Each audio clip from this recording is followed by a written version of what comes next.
Listo. Lo otro es, vamos a hacer un taller, ustedes van a hacer un taller, pero ya ahorita les explico de qué se trata.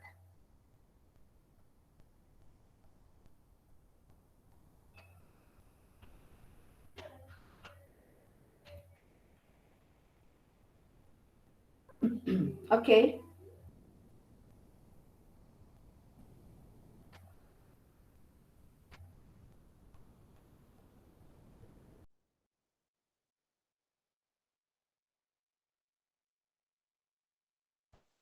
Ok. Entonces, aquí tengo la lista. Michael Alvarado. Presente, profe. Okay. Presente. ¿Sí se escucha? Sí, gracias, Michael. Luisa Amaya. Presente, profe. Isabel Bulla. Profe, ella tiene problemas de equipo y de internet, entonces no se ha podido conectar a las clases. Ah, bueno, pero está intentando, o sea, de pronto ya entre. Sí, sí, señora. Ok, gracias. Juliet Contreras. Presente, profe. Rosalía Largo. Presente, profe. Nicolás Martínez. Presente, profe. Fernanda Mora. Ok. María Pérez. María Paula Pérez. Días presente. Laura Tatiana Picón.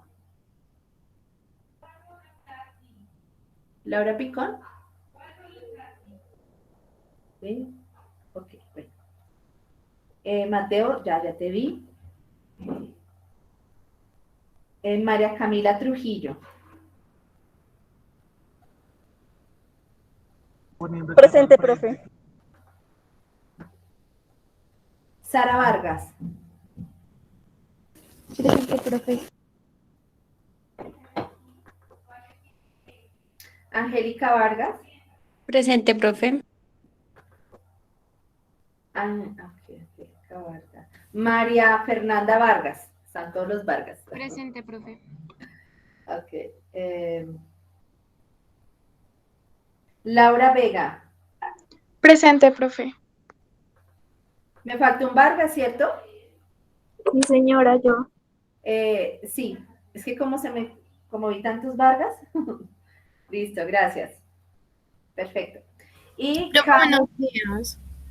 Hola. Que tengo intermitente en internet, entonces Sí. se me va la conexión. Bueno, perfecto. Gracias. Gracias, Laura. Bueno, profe. Y Lizeth Villamil.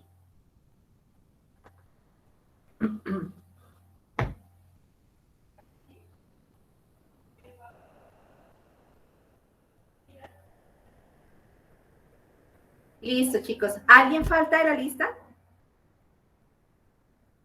¿Alguien falta? Profe, ¿qué no me llamaste? Sí, señora Villamil. ¿Sí? ¿Tú dijiste Ay, presente, no? profe, qué pena, lo que pasa es que tengo problemas con el internet.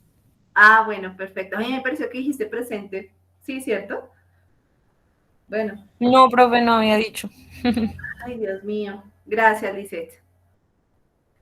Listo. Bueno, y la otra pregunta es, ¿a quién no le ha llegado la invitación por Google Calendar? ¿Todos la tienen? Bueno, listo. Entonces les voy a explicar rápidamente.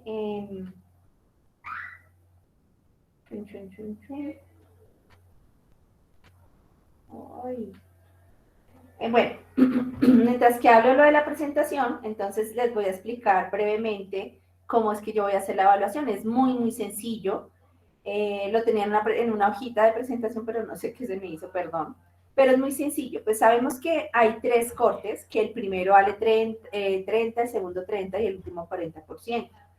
Que de cada corte, el 40% de cada corte es el laboratorio. Creo que eso pasa en la mayoría de las materias. Entonces, digamos que en mi materia, el laboratorio, Lo que yo voy a hacer es, el 70% de esa nota siempre va a ser el parcial. Para nosotros siempre es importante el parcial porque uno puede, digamos, evaluar si el estudiante está como entendiendo o está, digamos, como interiorizando los conceptos.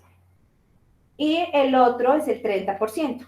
Entonces, de ese 30%, el 25% son actividades. Esas actividades pueden incluir talleres, que de pronto yo puedo dejar, actividades que puedo dejar en la clase. Y por otro lado, puede ser también las guías de laboratorio, ¿sí? Entonces, todo lo que sean trabajitos y todo. Pueden también incluirse un quiz, pero pues yo les voy avisando si voy a hacer quiz. Lo que pasa es que en inmunología el tiempo es demasiado corto, entonces a veces sí vamos un poquito rápido para que podamos lograr el objetivo de ver todas las materias planteadas en el programa. Listo, entonces por ese lado. ¿Cómo yo califico las actividades? Pues digamos que yo coloco punto. Es más fácil porque pues al principio pues con los estudiantes es un poco complicado colocar una nota. Entonces pues para mí ya fue mucho más sencillo. Colocar un punto si el estudiante o el grupo, porque por lo general los trabajos son en grupo, tienen completo el taller o la guía. ¿Sí? Tienen que tenerlo completo, yo voy, lo reviso, obviamente que tenga concordancia, que esté, pues, digamos que completo, ¿sí? No es como colocar una respuesta a un renglón, ¿no? Sino que se vea que investigaron porque lo están haciendo en grupo. Entonces, si lo hacen en grupo, pues obviamente tiene que ser muy bueno el taller o la guía que entregue. Listo. Si ustedes me entregan incompleto, o sea, por ejemplo, les faltó un cuadro, un esquema, ¿sí? No contestaron alguna pregunta, lo que sea, o sea, que yo lo vea incompleto, yo voy a colocar medio punto. Y el medio punto es 2.5. ¿Sí? ¿Por qué? Porque ya no, así es más sencillo. Si les pongo un punto por tenerlo completo, para mí es mucho más fácil poner medio punto si está incompleto. Obviamente a todos les va muy bien, o sea, no ha habido ningún, sí, estudiantes que no lo hagan completo, pero bueno. Simplemente ustedes trabajan y ya tienen todos sus puntos, no hay ningún problema. Ahora, el 5%, la autoevaluación. La autoevaluación es un formulario Google que yo les envío más o menos al final de la clase, tienen que estar pendientes. Y allí ustedes se van evaluando, ustedes van evaluando cómo se han desempeñado en la clase, bueno, si han entendido, si llegaron puntuales. Y además, pues para mí me sirve porque yo desde este formulario yo puedo hacer como un control de asistencia, ¿sí? O sea, yo llegamos al principio y ya no llamo lista, porque pues a veces eso puede quitar tiempo. Simplemente yo al final mando el formulario y entonces ahí yo voy mirando quién asistió y quién no, ¿sí? Obviamente hay muchos estudiantes que me escriben, eso está bien, que me dicen que tienen problemas, que fueron al médico, bueno, etcétera. Entonces, pues ahí yo los voy teniendo en cuenta. Pero la idea es que ese link de la autoevaluación solo lo voy a enviar a clase. Entonces, no voy a enviar por correo electrónico. ¿Por qué? Porque yo estoy evaluando, pues, como la asistencia. ¿Sí? Entonces, no me pueden decir, ay, profe, es que yo cerré la sesión y no llené el formulario. ¿Sí? No sé, yo tal cosa, no. Entonces, todos en la jugada, llenando su formulario en horas de clase. Bueno, ¿alguna pregunta?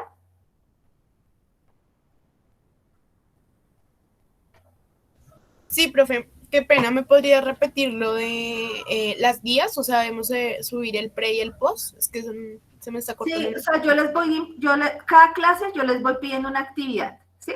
O sea, para que, y todos van, como todos van asistiendo, entonces todos van conmigo. Las actividades, o sea, las actividades pueden ser las guías, es decir, que yo les digo, bueno, entonces para la próxima, tal día me tienen que entregar el pre o el post. Hay algunas guías que no se necesita el post porque son, digamos, netamente prácticos. Y como no vamos a hacer todas las prácticas, entonces yo les voy diciendo qué me entregan de cada guía. Pero no te preocupes que yo los voy diciendo en cada clase. Yo les Listo, voy ¿y eso se envía al correo y es en grupo o es individual? Todo es en grupo. Y por lo general yo voy a mandar un link al Drive, ¿sí? Porque es que para mí es muy complicado el correo. A veces se me traslapan porque como me llegan muchos, se me traslapan los trabajos de ustedes, ¿sí? Me pasa.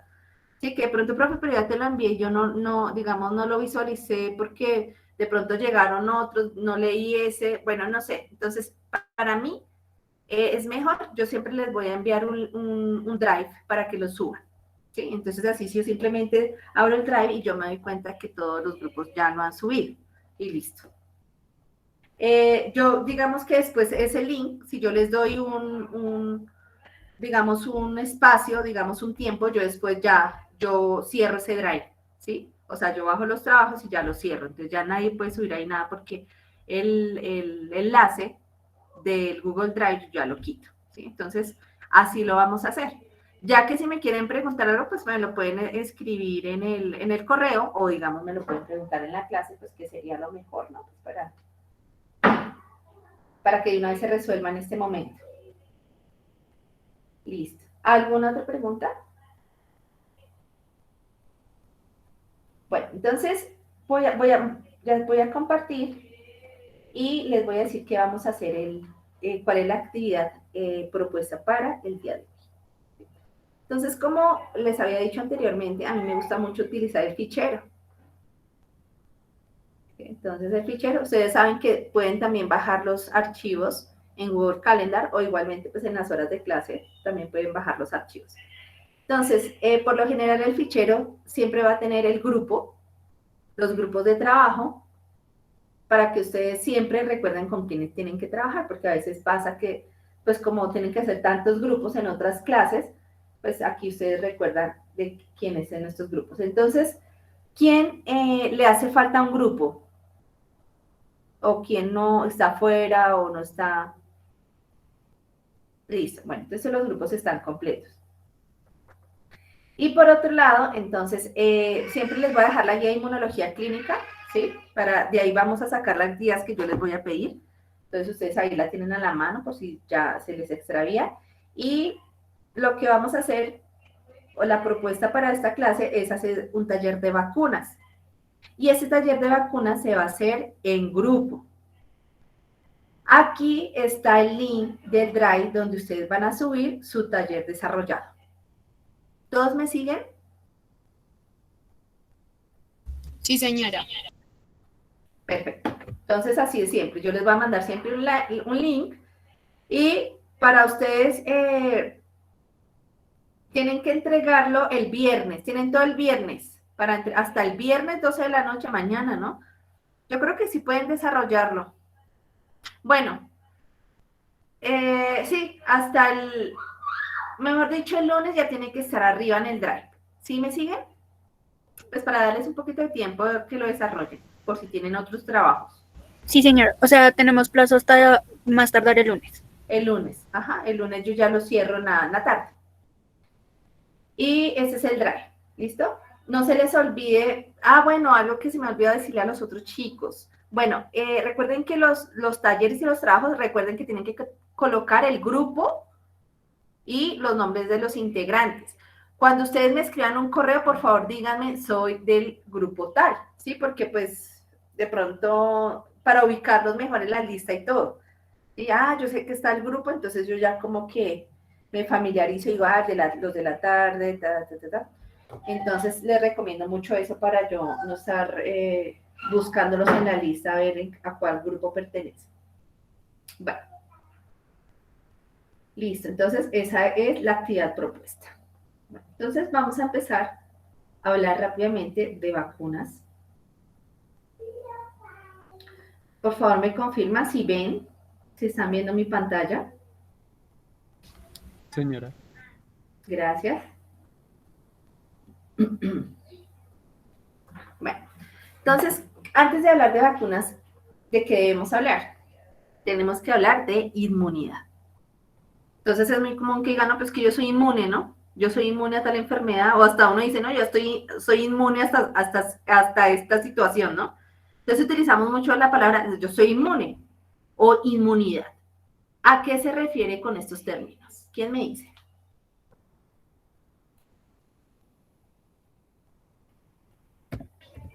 A un desarrollo de anticuerpos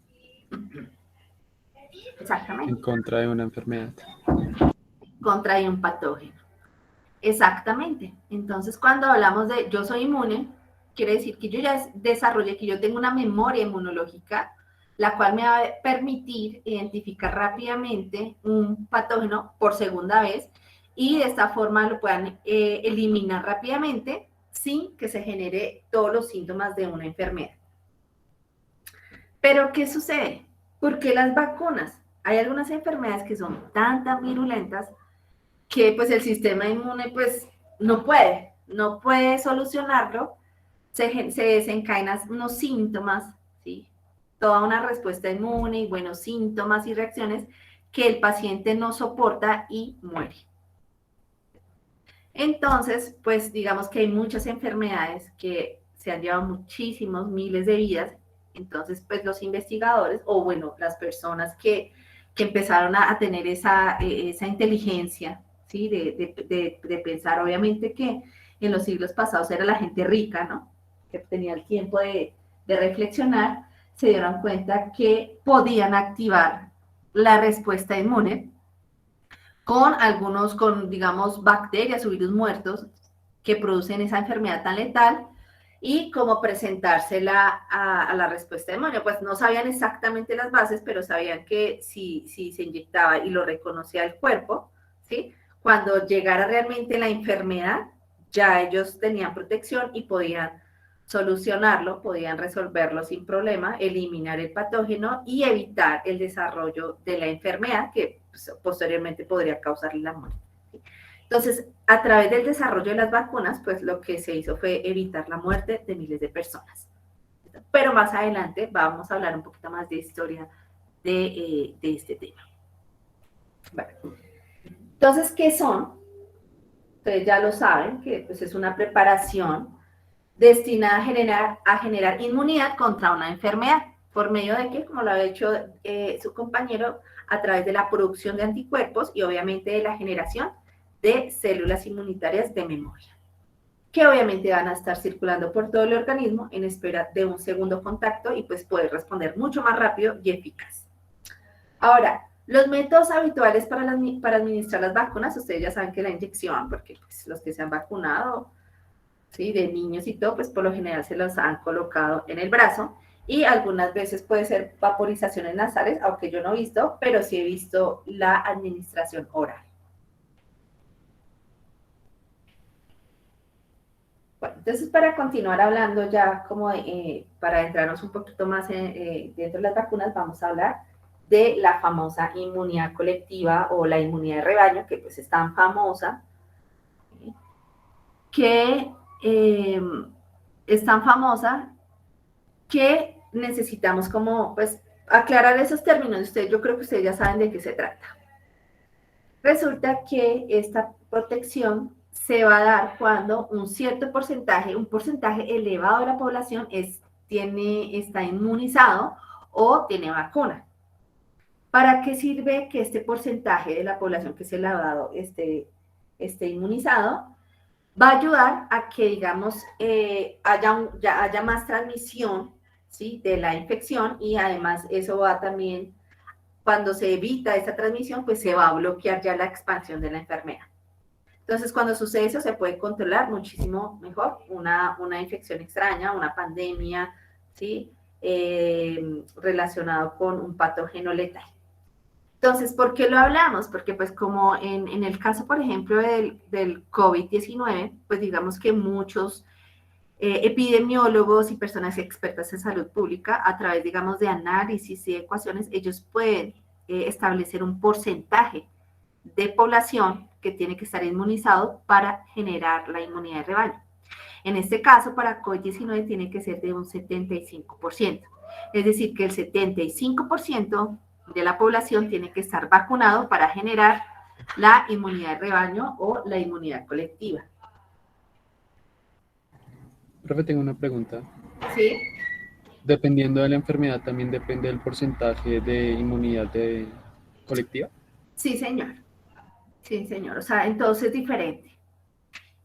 Hay unos que de pronto necesitan que sea mucho más elevado, ¿sí? O otras pueden ser un poquito más bajo, pero todo depende ellos hacen análisis de todo, ¿no? De cómo es el comportamiento de la infección, cómo es el patógeno, cómo responde la inmunidad, etcétera, y logran, digamos, establecer este porcentaje. Entonces es diferente. Vale, profe. Ok. Entonces miremos aquí simplemente, por ejemplo, lo que sucede en un grupo de una población que no está vacunada. Llega una extraña enfermedad y como nadie está vacunado, pues todo el mundo se va a infectar.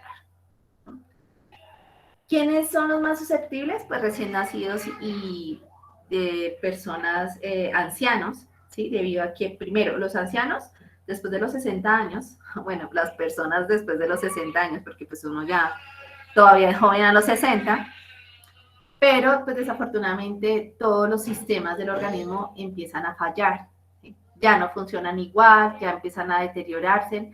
Entonces también pasa lo mismo en el sistema inmune.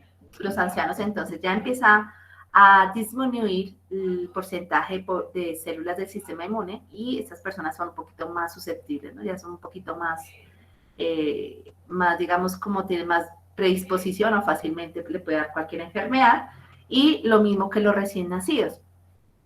Ellos tienen un sistema inmune pues que pueden, digamos, estar desarrollando durante la gestación, pero pues digamos que nacen y todavía es inmaduro, todavía hace falta, digamos, estimularlo, generar memoria y todo. Y entonces ellos, los recién nacidos también, son mucho más susceptibles a adquirir alguna enfermedad. Bueno, ¿qué pasa si en la inmunidad, digamos que no se logra el porcentaje de la población para generar, digamos, esta inmunidad colectiva? Entonces acá hay un ejemplo, entonces pues el porcentaje es bajo, ¿no? Todos los que están en verdecitos son las personas que están vacunadas y pues los azulitos son los que no están inmunizados.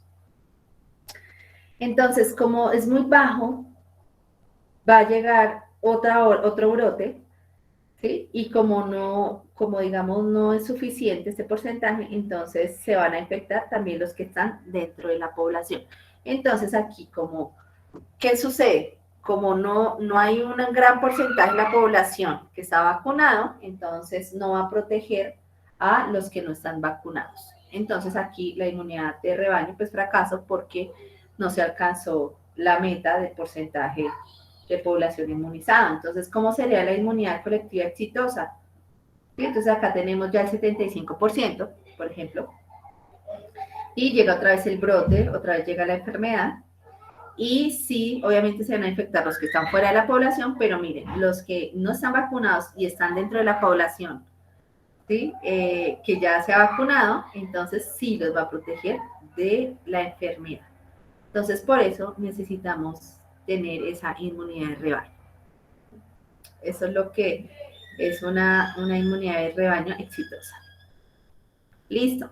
Entonces, esto es lo importante. Entonces, eso es lo que queremos lograr, eso es lo que quieren lograr todos los países. Creo que en un país, en una ciudad, y porque no me acuerdo, de Brasil, lograron vacunar como en esa ciudad al 75% de las personas y sí se vio reflejado que disminuyó las personas con infecciones, disminuyó las muertes, disminuyó las personas hospitalizadas, es decir, que la inmunidad de rebaño tuvo éxito. ¿Con qué vacuna? Con la de Sinovac, ¿no? La china. Bueno, entonces vamos a continuar. Ahora sí, vamos a hablar de los tipos de vacunas. Ya hablamos de ese término tan importante, ahora vamos a hablar de los tipos de vacunas. Bueno, entonces entre los tipos de vacuna vamos a tener la vacuna inactiva, que principalmente, bueno, una de las características de las cepas o virus o bacterias que vamos a utilizar para hacer esta clase de vacunas tiene que tener una característica y es que no tiene que poseer componentes tóxicos, ¿no? Entonces aquí, pues por lo general tenemos la cepa bacteriana o viral seleccionada y vamos a inactivarla. Cuando hablamos de inactivar, estamos hablando de matar, ¿sí? Ya matar el virus o la bacteria. Entonces, cuando ya la matamos o el patógeno está inactivado, ya sea por métodos químicos o físicos, entonces ya estarían listos estos patógenos para producirse la vacuna. Pues igualmente pues se inyecta y ya se genera pues toda la respuesta. ¿Qué características tiene esta vacuna inactiva o con microorganismos muertos, ¿no? Para que ustedes lo vayan relacionando. Primero es que la inmunidad no suele durar toda la vida, ¿sí? Pues digamos que por lo que está muerto. Y la inmunidad que se va a activar es la de perfil TH2, que es la que está relacionada con la inmunidad humoral. Igualmente, esta clase de vacunas no va a desencadenar la producción de IgA, pues obviamente a nivel local, a nivel de las mucosas, y va a necesitar muchas dosis o va a necesitar dosis altas para poder hacer, para reforzar, ¿no?, la activación de esta respuesta. Entonces, recordemos, la respuesta principalmente de esta clase de vacunas es de tipo IgG, la respuesta celular es pobre, ustedes ya saben que es de tipo más bien humoral, la duración es corta, necesita adyuvante, es decir que además de que pues está el virus muerto, va a necesitar ser acompañado de una sustancia que le va a ayudar a activar más eficientemente la respuesta inmune, ya vamos a hablar más adelante, y además digamos que sí se puede inyectar o sí se le puede dar a personas inmunocomprometidas. La ruta de administración principalmente es por vía, pues bueno, cutánea o inyección. Y la estabilidad es buena. Los tipos, agentes inactivados, toxoides y subunidad tal. Bueno, estabilidad, principalmente nos referimos a que no puede soportar algunos cambios de temperatura.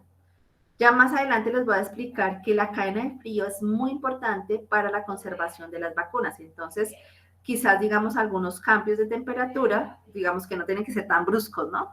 Pero sí puede mantener estable la acción o sí, puede mantener estable la acción de esta vacuna. Bueno, entonces vamos a hablar ya de las atenuadas. Cuando hablamos de vacunas atenuadas, estamos hablando de virus vivos, ¿no?, que se producen a partir pues, de virus vivos, que obviamente ya les voy a explicar, lo que se va a es bajar la virulencia o se van a debilitar y obviamente van a producir una infección sin síntomas.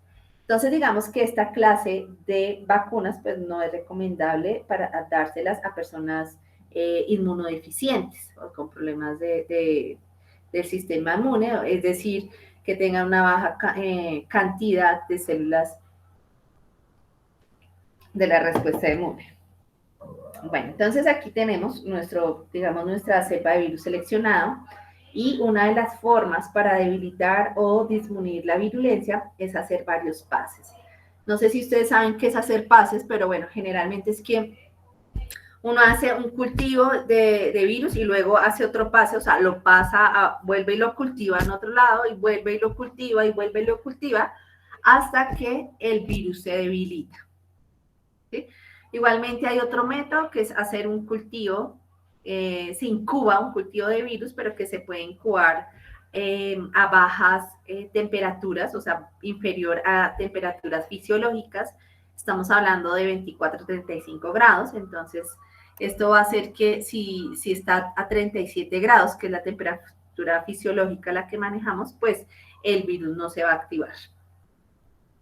Ya después de que lo tenemos debilitado, pues entonces ya hacemos la vacuna. Entonces igualmente se inyecta y va a producir una respuesta inmune. Entonces una de las características principales de estas vacunas atenuadas es que van a generar una respuesta vigorosa, una respuesta inmune vigorosa y la respuesta se va a caracterizar por la presencia de inmunoglobulina G e inmunoglobulinas A. Tiene una buena respuesta celular, la duración pues ya es más larga y no necesita adyuvante, es decir, que activa con éxito la respuesta inmune generando la memoria.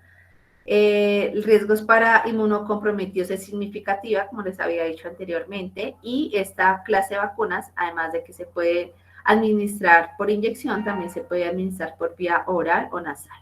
La estabilidad es pobre, entonces se refiere a que algunos cambios de temperatura pueden afectar la viabilidad de estas vacunas. Los tipos, virus, bacterias atenuadas. Entonces, aquí tenemos un ejemplo, por ejemplo, Jonas Salk, que es un científico que inventó la vacuna inyectable de la polio, y por supuesto Louis Pasteur, que es el científico que nosotros queremos bastante, inventó la vacuna inyectable de la rabia.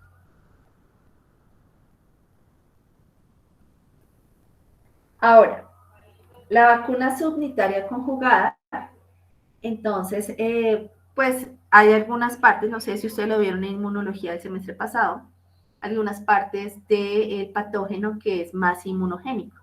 Podríamos decir que son epítopes, ¿no? Que cuando hablamos de que son más inmunogénicos, quiere decir que tienen la capacidad de activar más fuertemente la respuesta inmune que otras proteínas que pudieran tener en la superficie. Entonces, de estos epítopes o de estas proteínas o carbohidratos se hacen algunas vacunas, como es en el caso de las vacunas contra la influenza, que lo que va a usar son proteínas o carbohidratos de la superficie del virus. ¿Qué más?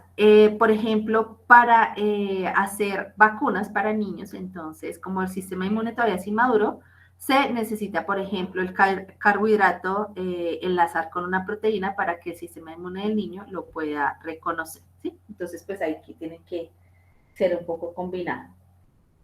Entonces, acá tengo la cepa, una cepa de un virus entera, entonces, pues yo ya ubico, ¿sí?, cuál es la partecita del patógeno que más me va a activar la respuesta inmune, y ya yo voy a purificar o yo voy a obtener pues, específicamente esta parte para producir mis vacunas. Entonces ya pues digamos que lo puedo purificar o lo puedo obtener a través de bacterias recombinantes, y ya pues igualmente se inyecta y también va a activar la respuesta inmune. Entonces las características pues desencadenan una respuesta inmune protectora y induce pues anticuerpos protectores, principalmente los famosos anticuerpos neutralizantes. Pueden incluirse antígenos de linfocitos T en una vacuna de subunidades, y se puede también, pues como yo les había dicho anteriormente, fabricar por ingeniería genética, también se puede con bacterias o levaduras recombinantes. Bueno, ahora, en las vacunas de subunidades y de proteínas recombinantes, pues tenemos las conocidas como las vacunas de tercera generación o vacunas de ADN. Entonces, pues son las últimas que han hecho, la que tiene Pfizer, la que tiene Moderna, la que tiene AstraZeneca, etcétera. Pero, pues principalmente lo que van a ubicar es el fragmento de ADN que va a producir, obviamente, el virus, ¿no?, que va a producir la proteína que va a activar la respuesta inmune. Por lo general, pues está relacionado mucho con la proteína Spike, o sea, la proteína S, que es la que está encimita por ejemplo, ¿sí?, en el COVID-19, esa sería la que estarían utilizando, ¿no? Y todo depende de cuál es la enfermedad que nosotros estemos combatiendo. Bueno, pero más adelante les voy a hablar de esto.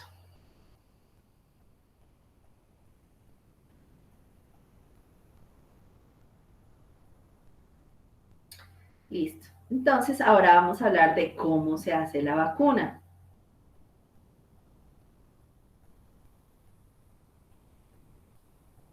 Bueno, entonces la vacuna, pues principalmente está compuesta por antígenos, coadyuvantes, conservantes, estabilizantes, sustancias tensoactivas, productos residuales y el diluyente. Entonces, los conservantes puede ser el fenoxietanol, que pues impide que la vacuna se contamine cuando se abra, estabilizantes como azúcares, aminoácidos, gelatinas y proteínas, que lo que va a hacer es que va a evitar que los componentes de la vacuna se adhieran al vial.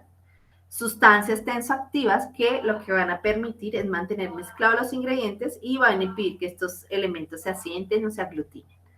Con respecto a las sustancias residuales, entonces son cantidades ínfimas de diversas sustancias que se utilizan durante la fabricación o producción de la vacuna, pero estas sustancias se van a medir como partes por millón o partes por 1000 millones, es decir, que son muy, muy poquitas, pero que están presentes en la vacuna. El diluyente, pues es el que se utiliza para diluir la vacuna y poder inyectarla en la concentración correcta. Entonces, en este caso, se puede utilizar agua esterilizada. Y por otro lado está el coadyuvante, que se utiliza principalmente en vacunas inactivas, es decir, de microorganismos, de virus o bacterias muertos. ¿Para qué sirve este adyuvante? Pues va a mejorar la respuesta inmunitaria, bien sea reteniendo la vacuna en el lugar de la inyección durante algo más de tiempo o estimulando las células inmunitarias locales. Entonces, un ejemplo es las sales de aluminio o el fosfato de aluminio, ¿no? Que entonces, esos serían los coadyuvantes.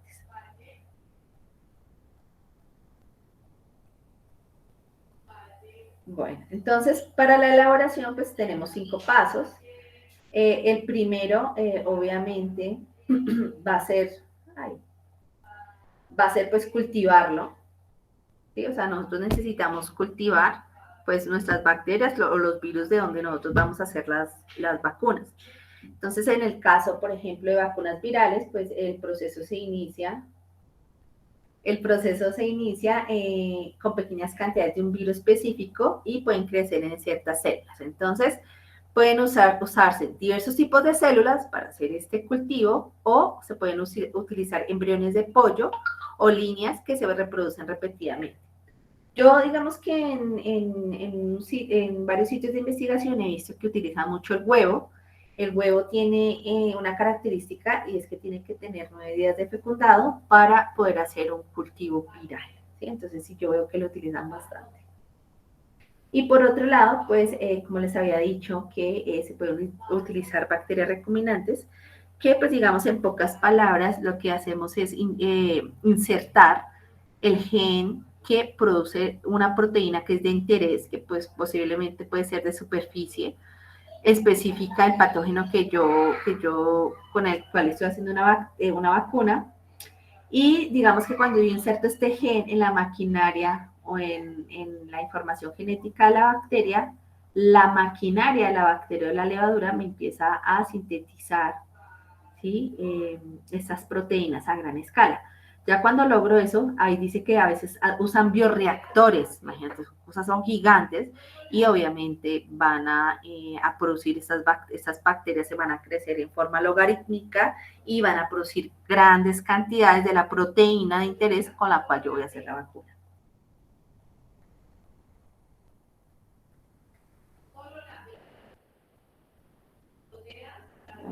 Listo, entonces en el paso 2, pues ya la liberación, ¿no? Yo cuando ya se cultivaron y ya cuando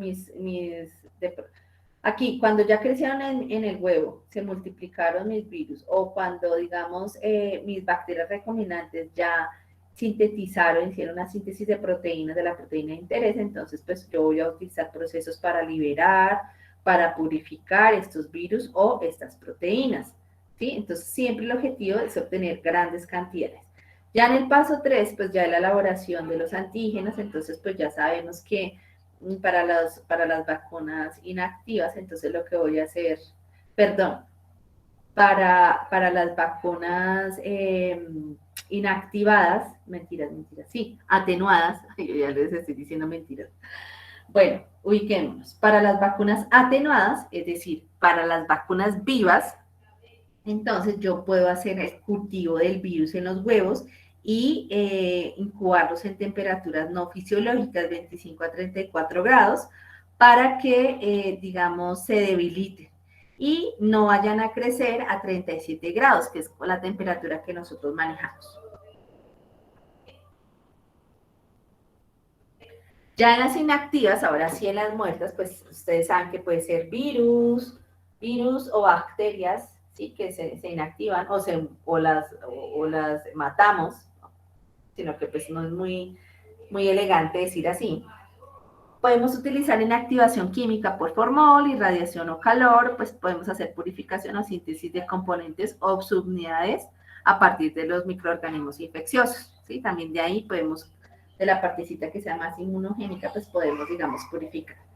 Estas vacunas, pues van a generar una respuesta de anticuerpos neutralizantes y deben por lo general aplicarse junto con el adyuvante para aumentar la captación de las células dendríticas. Entonces, ustedes ya saben que el coadyuvante pueden ser sales de aluminio. Ya con respecto a subunidades, entonces, como yo les había dicho, se puede también hacer lo que es las bacterias recombinantes, colocar por medio de enzimas de restricción, insertar el gen que va a producir mi proteína de interés, y esto se puede, digamos que se va a crecer logarítmicamente y va a producir grandes cantidades de la proteína que me va a servir para hacer la vacuna. Y por último, pues están las de ADN, pues ya sabemos que lo primero es que se puede inyectar, se puede extraer el ADN desnudo, ¿sí? Obviamente el patógeno, se puede inyectar en la piel y las células lo van a captar, y por lo general como ese ADN se puede convertir en una plantilla de ARN, entonces puede producir las proteínas del patógeno y ser presentados a los linfocitos T y activar la respuesta del inmune. Listo. Ya en el paso 4, entonces ya le vamos a agregar lo que necesita. Entonces, si son virus inactivados, entonces yo le voy a agregar el adyuvante. Se pueden, digamos, agregar los estabilizadores para prolongar la vida de la vacuna. Se pueden agregar conservadores a las vacunas para que poderse utilizar en ampollas y hacer múltiples dosis. Bueno, todo esto para asegurar que no se vaya a dañar la vacuna, ¿sí? Que sea viable ya en el momento de la aplicación. Y algo muy, muy crucial que yo les había dicho es, digamos, toda la cadena de frío, ¿no? Porque es que eso es muy, muy importante para asegurar que la vacuna, cuando sea inyectada, esté funcionando. Entonces, como les había dicho anteriormente, la vacuna, digamos, que es más inestable a los cambios de temperatura son las vacunas atenuadas, es decir, las de virus o bacterias debilitados.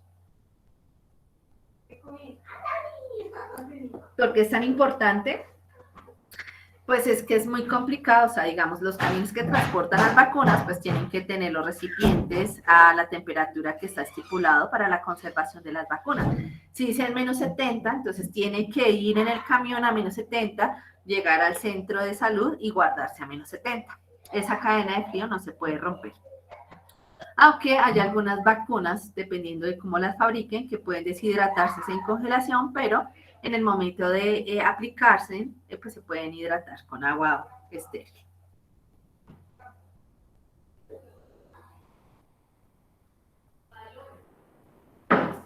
¿Cómo funciona? Entonces, pues lo que pasa normalmente en una respuesta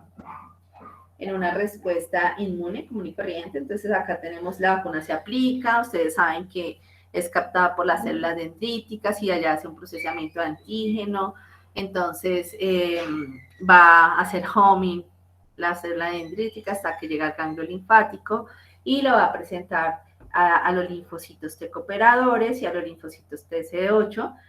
Los cooperadores, entonces, pues va a activar los linfocitos B para que se vuelvan células plasmáticas productoras de anticuerpos específicos contra ese patógeno, el primero, y la idea es opsonizar y bloquear este virus.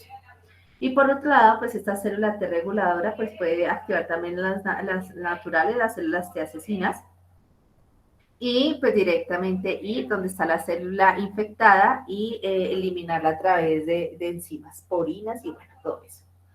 Pero una de las cosas más importantes que también buscamos es la producción de células de memoria, ¿sí? ¿Para qué? Para que cuando haya una segunda exposición, entonces sean tan rápido y tan eficiente que pueda eliminar a tiempo el patógeno y evitar, digamos, el desarrollo de la enfermedad que puede involucrar la vida de la persona.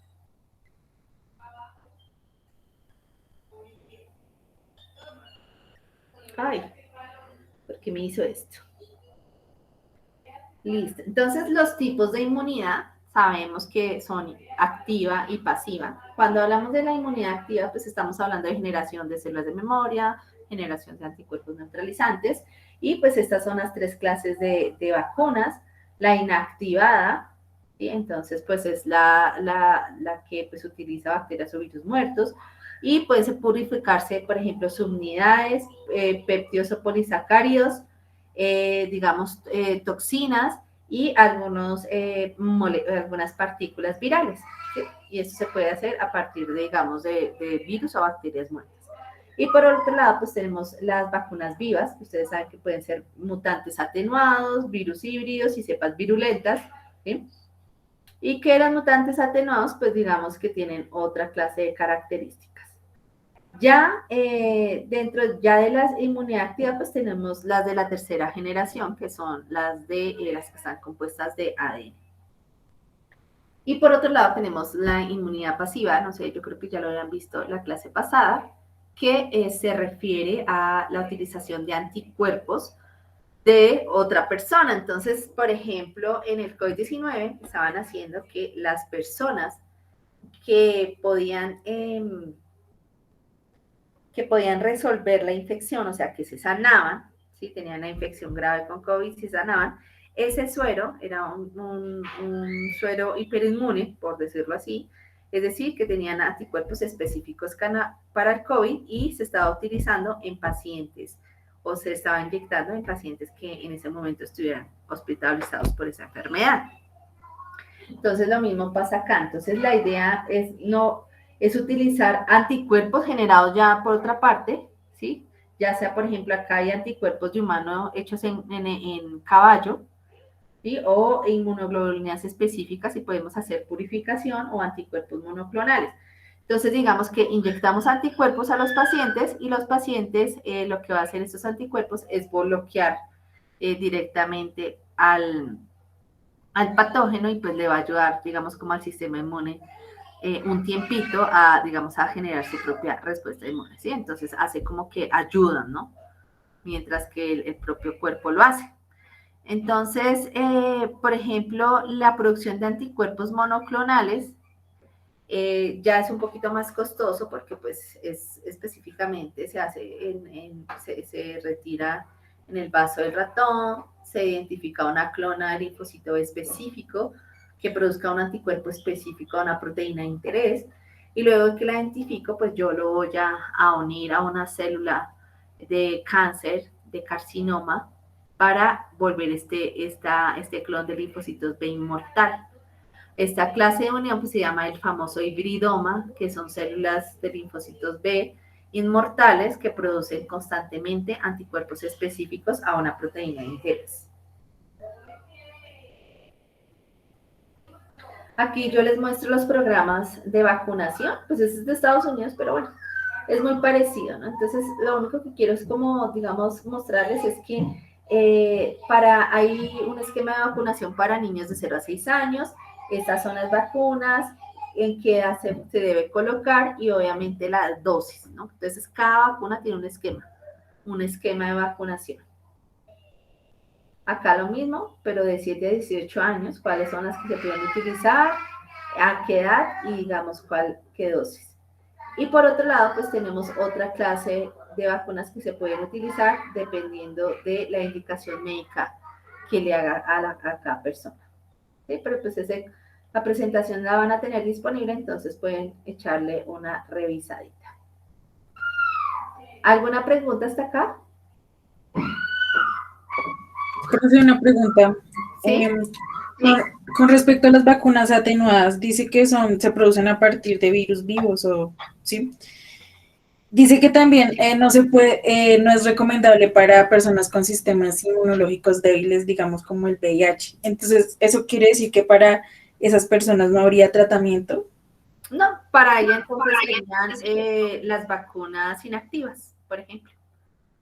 ¿Sí? Sería esa, con adyuvante. Esas serían las vacunas que se podría aplicar. Pero o sea, digamos, qué pena. Su merced decía que estaba el de la rabia y el polio. O sea que para esas hay 2 vacunas, la atenuada y la inactiva. Perdona. Bueno, es que para VIH, bueno, lo que pasa es que eso sería dependiendo de, digamos, como del cuadro clínico y la historia clínica de cada paciente. Porque diríamos que para VIH supuestamente esa persona ya tendría el esquema, por ejemplo, de la infancia. Ya que, digamos, creciera y pues le diera el VIH y todo, entonces digamos que otras vacunas que uno a veces se coloca, ya sería más complicado, vacunas que tienen que ver, que es que sean vivas, ya entonces a ellos no se les podría aplicar esa clase de vacunas. Pero todo por de la historia clínica, pues porque por lo general, bueno, entonces diríamos que un bebé con VIH, ¿cierto? Tendrían que tener, digamos, o mucho más cuidado, ¿sí? Y digamos que, bueno, es que VIH es más complicado, o sea, tendríamos que ver la clase de VIH, ¿sí? Digamos en ese caso. Pero entonces, digamos que personas con inmunodeficiencias primarias o eso, de ese nivel, ya se tendría que tener cuidado. Esas personas ya tendrían que, digamos, tener algunas recomendaciones, entre esas no aplicarse virus vivos. Se podrían aplicar los que, digamos, podrían estar relacionados con otras enfermedades, que ya lo vamos a ver más adelante, pero digamos que con respecto a eso, pues tendríamos que tener otro tratamiento o tener, digamos, algún cuidado. Esas personas inmunocomprometidas se manejan muy diferente, ¿sí? Y son muy delicadas. Pero entonces, no sé, como de VIH tenemos que ver la clase de VIH para entender cómo la respuesta inmunológica, qué puede pasar, qué clase de tratamiento antivíricos. Ese es un tema, esos son como 3 clases. Listo, profe, gracias. Sí, Profe, sí, dime. ¿qué determina que pues la vacuna de una enfermedad sea atenuada, inactiva y demás? Dime, perdón. ¿Qué determina que la vacuna de una enfermedad sea atenuada o inactiva? Ah, bueno, todo depende, ¿sí? O sea, por ejemplo, todo depende del microorganismo, ¿sí? Porque si digamos, es una bacteria que produce, no sé, como toxinas o algo, digamos que no es recomendable para hacerla, digamos, inactiva, ¿no? O sea, todo depende del patógeno. Y eso con eso podemos determinar qué clase de vacuna se puede hacer. Ajá. Todo depende de las características del patógeno. Pero mira, por ejemplo, la del Sinovac es muerta, ¿no? Es una eso es una inactiva.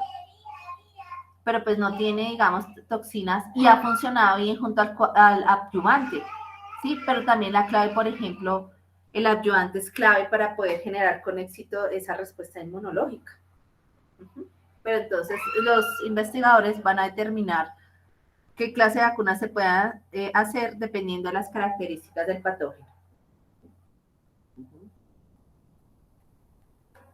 ¿Alguna otra pregunta?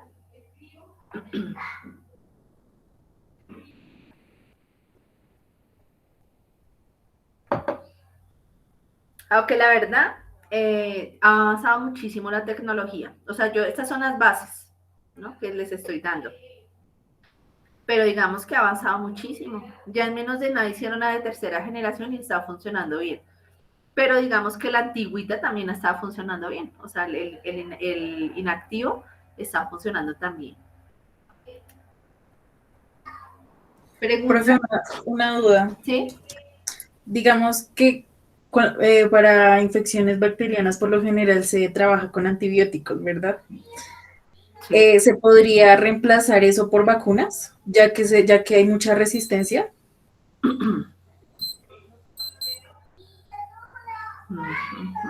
Pues esa es la idea. O sea, esa es la idea de las vacunas. Hay grupos de personas que trabajan en vacunas, tratando de hacer vacunas para la tuberculosis, vacunas para la amibiasis, vacunas sí. Es que es así, Karen. Digamos que yo, pues cuando estoy haciendo mis trabajos de investigación, yo tenía, digamos, como amigas o compañeras que trabajaban en vacunas y, digamos, hacen vacunas, o sea, muchos investigadores están tratando de hacer vacunas para todas las enfermedades. Es el caso, por ejemplo, de la malaria, que no se ha encontrado una vacuna. Dicen que ya encontraron una, pero ha sido tan difícil, por ejemplo, el de la malaria y también el del VIH, porque por ejemplo, en el caso de la malaria, pues el parásito cambia constantemente, ¿sí? O sea, su superficie, entonces digamos que no lo puede volver a reconocer, o sea, él muta y entonces pues los anticuerpos creados para para ese parásito no van a ser eficientes. Lo mismo para el VIH. El VIH no se ha encontrado vacuna porque como es una ARN, entonces es altamente mutagénico y entonces no se le ha creado ninguna vacuna. O sea, yo no sé, como 30 años, ya llevan como más de 30 años tratando de hallar la vacuna y no la encuentran. ¿Sí? Entonces sí se podría, o sea, sí se está buscando. Para las bacterias multiresistentes, pues es que por lo general nosotros tenemos, bueno, es que esa es la clase de microbiología, pero bueno, rápidamente nosotros tenemos bacterias, sino que a veces se vuelven oportunistas y algunas veces cuando utilizamos malos antibióticos, entonces ella muta, ¿sí? Entonces ya es como que sí podemos hacer una vacuna, pero también tenemos que hacer un cambio, ¿sí? En la manipulación de los antibióticos, ¿sí? Y esto pasa que entonces estas cepas, digamos que se multiplican y generalmente a los que van a infectar son personas que están, por ejemplo, hospitalizadas. ¿Sí? Por eso se llaman infecciones nosocomiales, entonces ellos están débiles y fuera de eso pues allá se les va a pegar estas bacterias que ya están mutadas y es muy difícil como erradicar la infección. ¿Sí? Entonces sí se hacen vacunas, pero también hay otros, por ejemplo, en el caso de eso que tú me dices, otros factores que están implicados en esa clase de resistencias bacterianas. Listo. Bueno, ¿alguna otra pregunta? Y si no les queda claro, vuelven y me preguntan, no hay problema. Ay, bueno, entonces vamos a... Si te la respondí bien, Karen me preguntaste, ¿cierto? Sí, señora profe, gracias. Ok, sí. Bueno, entonces vamos a hablar de la prueba, ¿no? De las famosas fases, que para ver si la vacuna funciona o no, que porque entonces el año pasado ya tenían la vacuna, pero como así, pero si eso fue hace 6 meses, resulta pues que ya los investigadores ellos ya tienen, digamos, etapas y quizás la vacuna contra una clase de coronavirus ya se había adelantado, ¿sí? Entonces, digamos que en una primera etapa de evaluación de una vacuna, lo que vamos a hacer es administrar, ¿sí?, la vacuna a un pequeño número de voluntarios. Pero la característica, por ejemplo, de este pequeño número de voluntarios es que, por ejemplo, son adultos jóvenes y sanos. ¿Para qué? Para mirar si la vacuna es segura y si genera una respuesta inmunitaria determinada. Ya digamos en la fase 2, ¿sí?, ya esa vacuna ya se la vamos a dar como cientos de voluntarios y de diferentes características, de diferentes edades, de diferente sexo y de diferente etnia. Y ya se va a evaluar más a profundidad la seguridad y la capacidad para generar una respuesta inmunitaria a esa vacuna. Y ya pues cuando se evalúe y cuando ya ha pasado, digamos, estas pruebas, pues entonces ya se va a la fase 3. Entonces en la fase 3, ¿sí?, ya digamos que se va a administrar a miles de voluntarios, a un grupo muchísimo más grande, y ya entonces van a hacer, digamos que otra clase de experimento, en el cual se llama un ensayo de doble ciego. ¿Eso qué quiere decir? Que entonces, digamos que a un grupo grande, a uno se le va a poner una vacuna y a otro se le va a colocar un placebo. Es decir, a uno se vacunan y otros les van a inyectar el vehículo donde está la vacuna, pero no está la vacuna. Los investigadores en esa población no saben quién se vacunó y quién no. Y ellos tienen que, por medio de análisis de laboratorio, saber quién posiblemente sí recibió la vacuna y quién no, ¿sí?, para que el estudio sea mucho más objetivo. Igualmente, son voluntarios. Profe, ¿Sí? no entendí el objetivo de inyectar el placebo. A ver, digamos, yo necesito saber si la vacuna o no funciona bien. ¿Por qué? Porque de pronto, digamos, algunos componentes de la vacuna también pueden generar algo, ¿sí? Ahora, eso como a nivel científico, ¿sí? Lo otro también es que si uno sabe quién se vacunó y no, uno pierde la objetividad, ¿sí? O sea, si por ejemplo yo tengo una persona, yo a esta la vacuné ya y esta tiene un placebo y las analizo las dos, quizás yo puedo perder la objetividad porque yo sé quién está vacunado y quién no. ¿Sí me sigues? Pero si digamos, se vacunan al azar, ¿sí?, y yo como investigadora, Si yo no sé quién sí se vacunó o quién recibió el placebo, entonces yo puedo tener más objetividad al analizar mis individuos. ¿Sí me hago entender? Entonces, yo como no sé quiénes tienen el placebo y quién no, entonces yo puedo empezar a hacer un análisis, entonces yo empiezo a analizar la respuesta inmune, no sé qué, y yo empiezo a identificar, ¿sí? Yo puedo decir, bueno, por medio este número de anticuerpos en este individuo, entonces yo digo que los que tienen tanta cantidad de anticuerpos, a ellos se les administró la vacuna. Y los otros que no, pues a ellos yo creo que se les administró el placebo. Entonces, cuando se corrobora que realmente sí, o sea, que sí es cierto, sí, o sea, que sí es cierto que los que estos son vacunados, yo puedo confirmar que realmente mi vacuna está actuando eficientemente. ¿Sí me hice entender, Kenny? Sí, señora. Exactamente. Es ¿Profe? complicado. ¿Sí? Dime. ¿Y qué pasa, por ejemplo? Yo he visto, o bueno, vi casos en internet que a personas que les aplicaban el placebo desarrollaban como ciertas reacciones, como salpullido y eso. ¿Eso a qué se debe? Eso se debe, exactamente, es algo también psicológico. Primero, Sara, primero puede ser, digamos, que del vehículo donde está la vacuna puede generar eso, ¿sí? Lo primero, digamos, si hablamos ya como fisiológicamente. ¿Sí? Que digamos el vehículo o el coadyuvante o lo que sea donde va la vacuna puede producir algo. Y lo segundo también es psicológico, ¿sí? Porque entonces por eso es que hacen eso, o sea, hay una parte de la inmunología que se llama la endocrinología, en los cuales digamos que las emociones, ¿sí? El estrés y todo puede generar cambios en la respuesta inmune.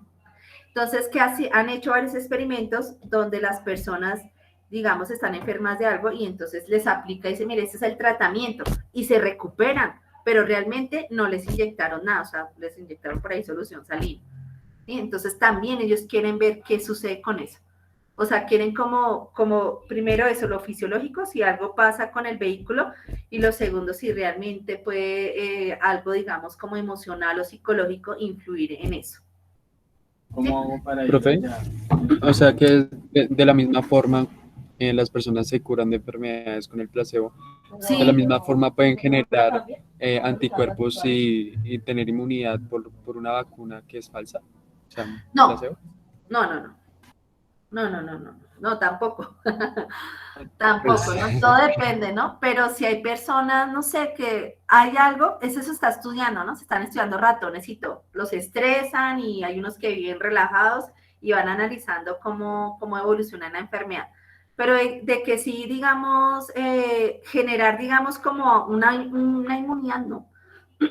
Pero de pronto, es que es como, a ver, si digamos tú tienes una enfermedad, pero ojalá que no, ¿no? Ejemplo, tú tienes pero tú no sabes y tú estás bien. Y luego te dicen, no, Kenny, tienes tal enfermedad súper grave y todo. Tú mandas como información a tu sistema inmune y tu sistema inmune se debilita y te empiezas a enfermar. ¿Sí me explico? Es como así. Pero generar inmunidad, no. Con placebo, no. Solo estamos hablando que pronto, sí, digamos como el estado de anímico de la persona puede afectar, por ejemplo, debilitando la respuesta inmune. Pero generar inmunidad, no.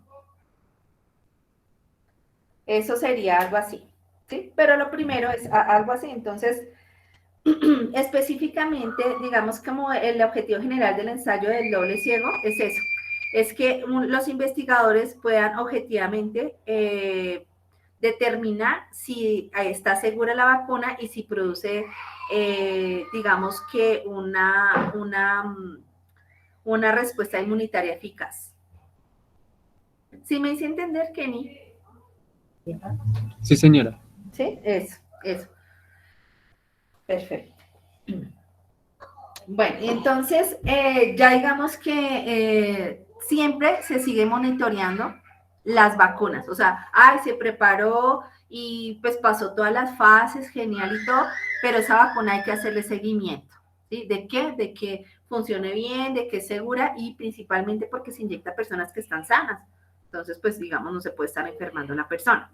Ahora, digamos como a nivel de los países, cada país decide cuál vacuna utilizar en su población. Entonces, ¿qué es lo que hace, por ejemplo, en un país? Entonces, pues pone a la gente experta a que revise los análisis clínicos que se le hicieron a la vacuna y que diga que sí van a utilizar esa vacuna para implementar su programa de vacunación.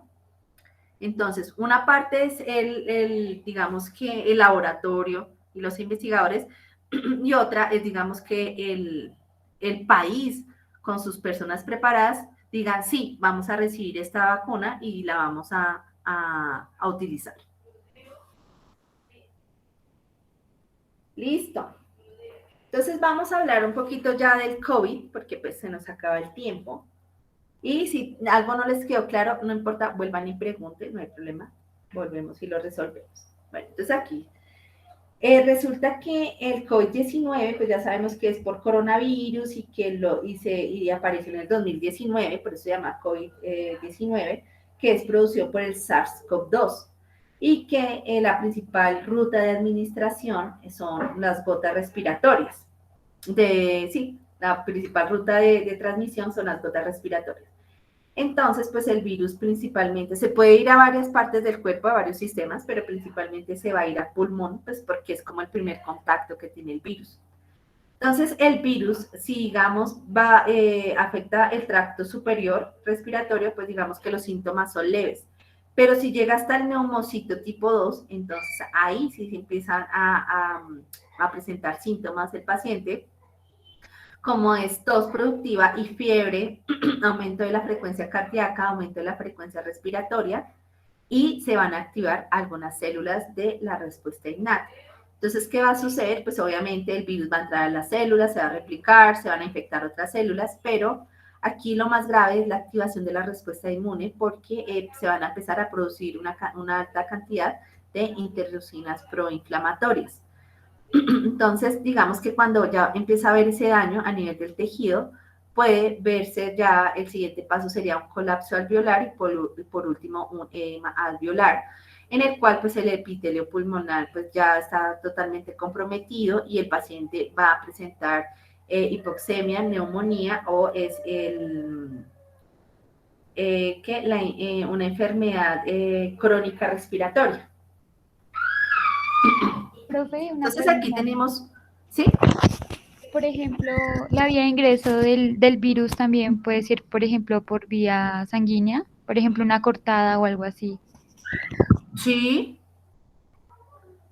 claro que sí, claro que sí.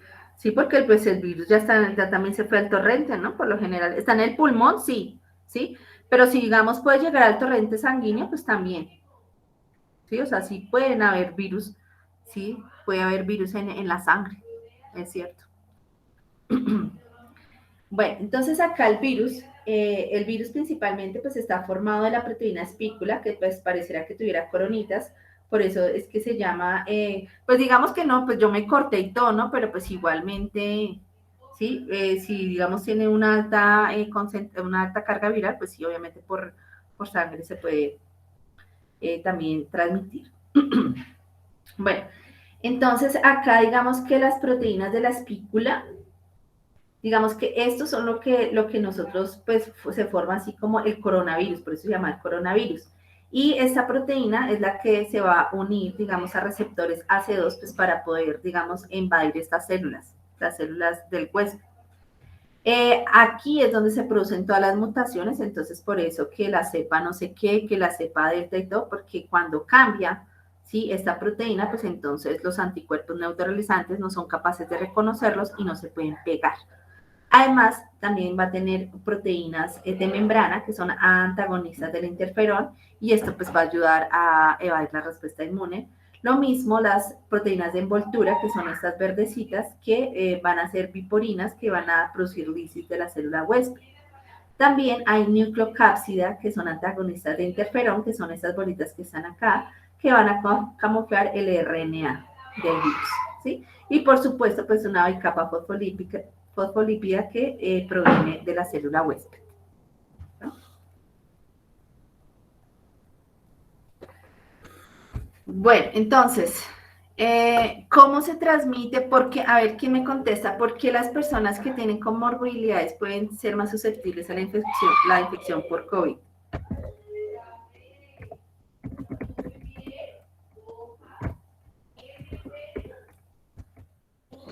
¿Alguien me puede decir?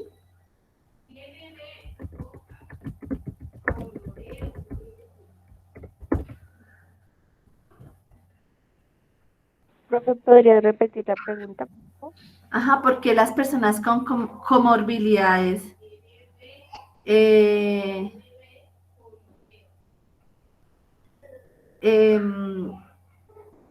¿por qué en las comorbilidades se presenta alto contagio de qué? Del COVID, o sea, son más susceptibles a la infección por COVID.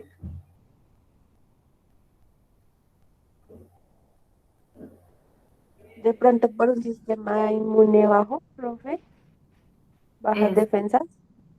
Puede ser que estén de bajas defensas. Uh-huh. Por los receptores. Exactamente, por los receptores, ¿sí?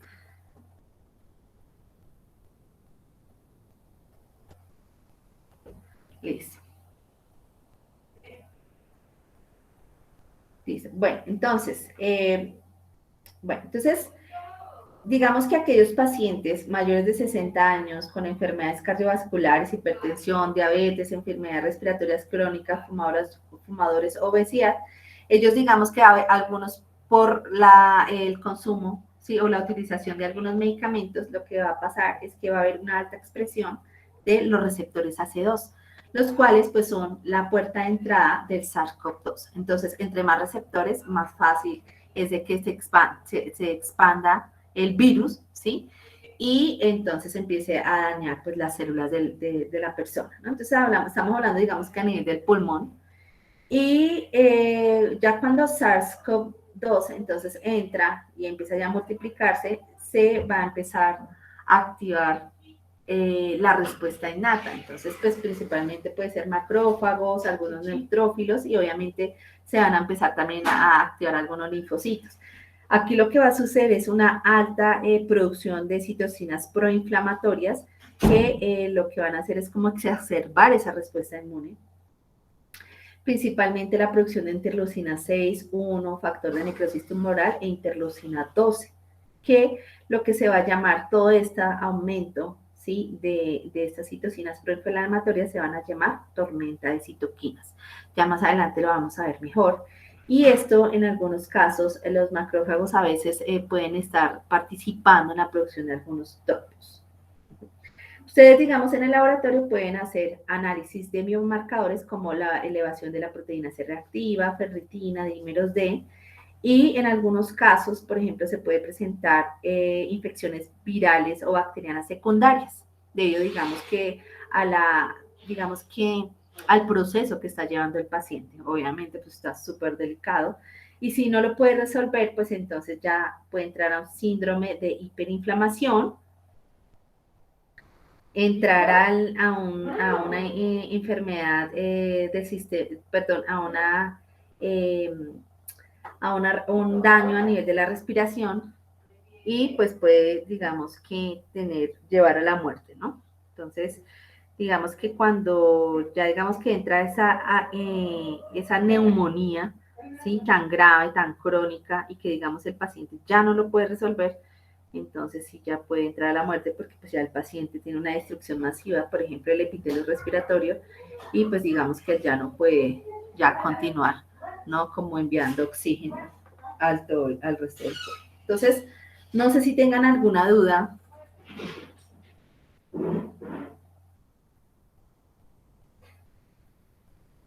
¿Alguna duda? Bueno, ¿alguna duda? Yo creo que lo del COVID ya se lo saben de memoria, ¿cierto? Y bueno, entonces, ya vamos entonces a hablar, ya vamos a empezar, digamos, con lo de la clase de la profesora, de lo más importante, y ya vamos a continuar ya con las preguntas. Ahorita les mando el link de la autoevaluación. ¿Alguna otra pregunta? Entonces, sí, con respecto a lo de la sangre, porque quiero que quede claro, ¿no? O sea, digamos que por una cortada y eso no, ¿sí? Pero digamos, transfundir, digamos, un paciente, pues ya en UCI y todo, pues digamos que se tiene que tener mucho cuidado, pues porque obviamente va a tener una carga más elevada del virus, ¿no? Entonces, pero digamos que así como que por sangre que pues, no se ha visto, no se ha reportado, así como por sangre que, bueno, acá me salpicó la sangre, no, sino digamos que algo así como ya dentro de un hospital o por transfusión y todo, además ni se sabe, ¿no? Porque hay gente que entra a cualquier, digamos, procedimiento y se puede estar infectando. Bueno, entonces, vamos a... la profesora Alejandra, pues fue una profesora que estuvo con nosotros en inmunología. Ella en este momento está en la Universidad de Argentina, en la UBA, haciendo un doctorado en inmunología tumoral. Pero ella siempre le gusta participar con los estudiantes de inmunología, pues, porque los quiere mucho y les gusta siempre como hacer esta interacción. Entonces ella se va a estar conectando para que resolvamos algunas dudas. Esperemos que alcancemos a verlo porque pues ya se nos hizo un poquito tarde. Entonces ustedes me dicen si escuchan o no escuchan. Colombiano no, y bacterióloga del mayor, y también tengo una maestría en inmunología tumoral de la Universidad Nacional, y actualmente me encuentro en Argentina haciendo mi doctorado en inmunología tumoral con una beca del Estado. Hacer en este momento es recordar y recapitular qué fue lo que vivimos durante todo este año, que fue un montón de incertidumbre. Tal vez ustedes lo sintieron más directamente como en, bueno, no puedo salir ni compartir con mis amigos ni nada, o quizás lo sintieron también por la parte económica de echaron a mis papás de sus trabajos, o yo soy la que veo por mí misma, o tengo familia, y bueno, me tocó la economía totalmente todo esto. Yo me imaginaba como que iban a pasar cosas como lo que pasó en esta película, un apocalipsis total, que nos teníamos que esconder, que ya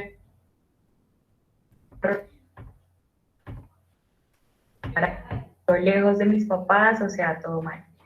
Entonces, pues bueno, es como darnos cuenta que a pesar que sí está difícil, que sí hay una crisis importante, que la economía, o sea, si antes estábamos todo mal, ahora está peor, sin embargo, pues como que también la humanidad nos va sorprendiendo, y teniendo en cuenta que si nosotros descubrimos una nueva manera de aprender, porque yo tampoco pude seguir en mis clases presenciales con virtualidad, que no es tan divertido, ni para el profesor ni para el estudiante, pues definitivamente pues la humanidad también le tocó reinventarse, y ahora después de un año ya está saliendo la vacuna, que usualmente una vacuna dura bajito, mínimo 5 años.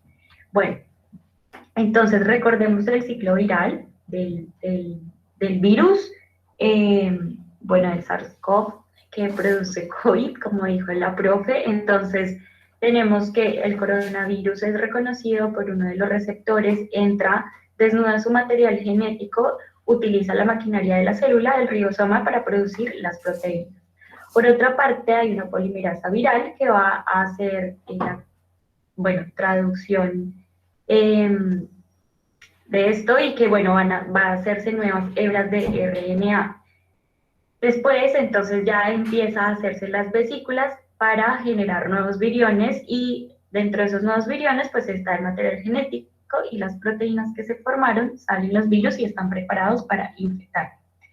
Dentro de la inmunopatología es importante recordar que hay una linfopenia, que además de esto hay una activación de células T impresionante, exacerbada a tal punto que luego hay una disfunción.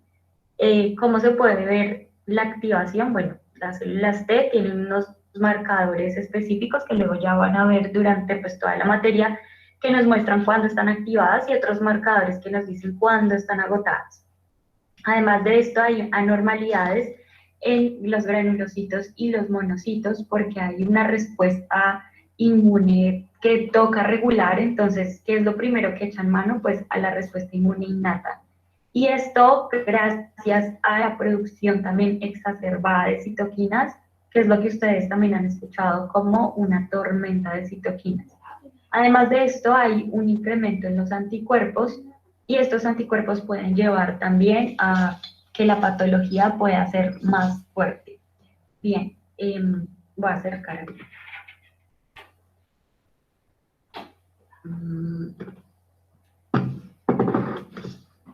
Bueno, aquí me toca con la manito porque si acerco no puedo usar el puntero. Entonces, en esta primera parte, entonces, como les mencioné, hay una depresión y también un agotamiento de los linfocitos. La primera parte que encontramos es cuando, bueno, el virus se une a una célula gracias a su receptor y, bueno, y demás.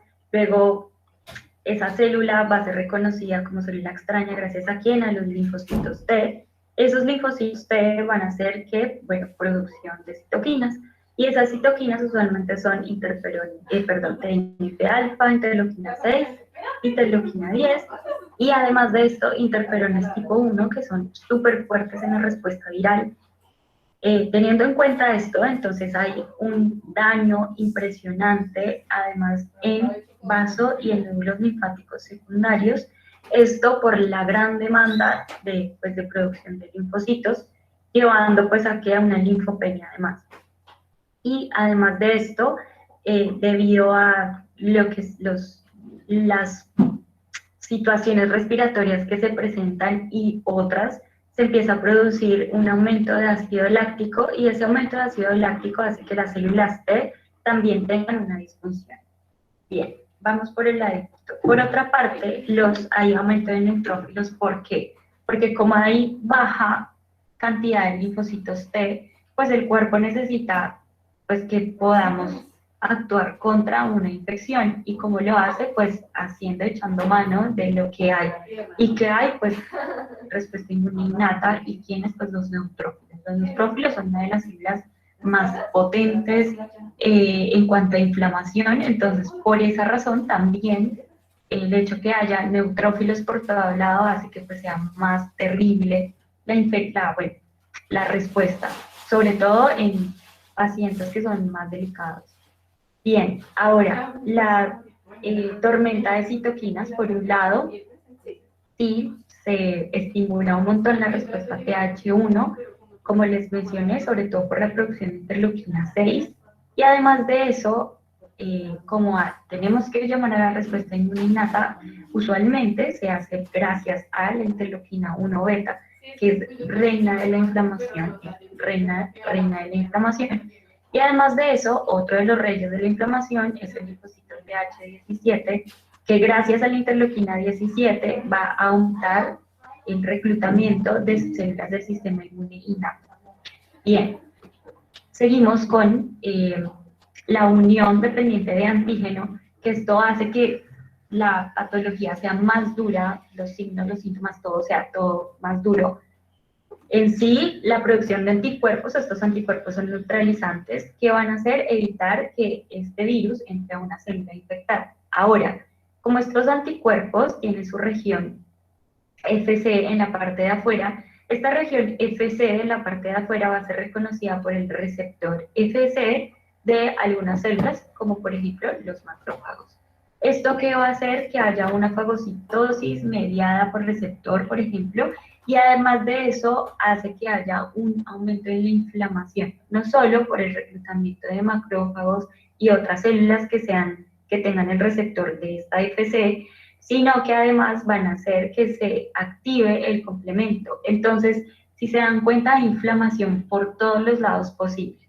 Bien, después de recordar un poco de la inmunopatología, sí nos vamos a saber y a preguntarnos qué es una vacuna, está bueno, está malo, y además de esto, bueno, lo primero que tenemos que saber es que las vacunas son preparaciones biológicas que proporcionan protección, y esa protección, ¿cómo se llama? Inmunidad. Las vacunas tienen unos componentes que nos habló la profe Claudia, y que tenemos que entender por qué esto del movimiento antivacunas. ¿Qué hay detrás de esto? Lo principal es que pues, uno de los componentes son adyuvantes, otros son preservantes, y en fin, y dentro de esos adyuvantes hay unas sales de aluminio y sales de mercurio.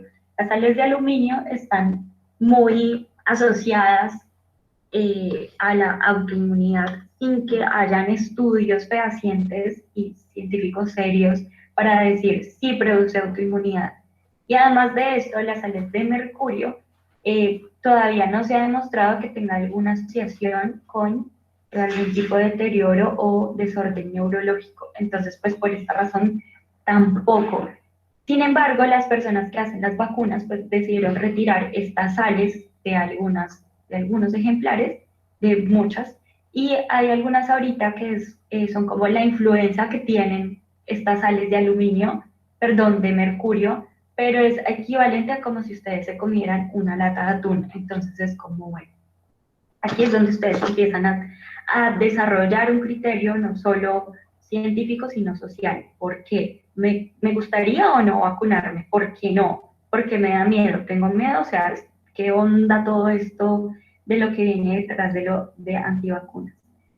Para recordar la clasificación, entonces, lo que vieron con la profe Claudia, virus atenuados, a partir de virus inactivados, vacunas de subunidades del virus o bueno, del antígeno en sí, y a partir de toxinas. Por ejemplo, de los virus atenuados está el polio, de los inactivados la fiebre amarilla, de las subunidades está la de COVID, que por ejemplo algunas de las farmacéuticas como Pfizer y Moderna usan el material genético viral para poder desarrollar esta vacuna.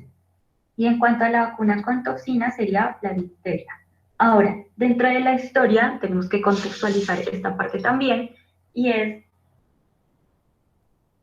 que en 1798, allá don Edward Jenner, un señor británico, blanco, heterosexual, esto es importante mencionarlo, rico, con poder, dijo como, oiga, yo me doy cuenta que las mujeres que tienen viruela y están ordeñando las vacas, no vuelve a darles viruela, es algo muy raro. Entonces, el man lo que hizo fue sacar de alguna de las ampollas que tenía pus de estas mujeres, sacar el pus e inyectárselo a un niño de 8 años. Entonces, después vio qué pasaba. Bueno, el chico no desarrolló una enfermedad, desarrolló algunos síntomas leves y después de un tiempo siguió inyectándolo con pus de otras personas para ver si desarrollaba la enfermedad y se dio cuenta que de esta manera se podría evitar el contagio, bueno, se podía inmunizar.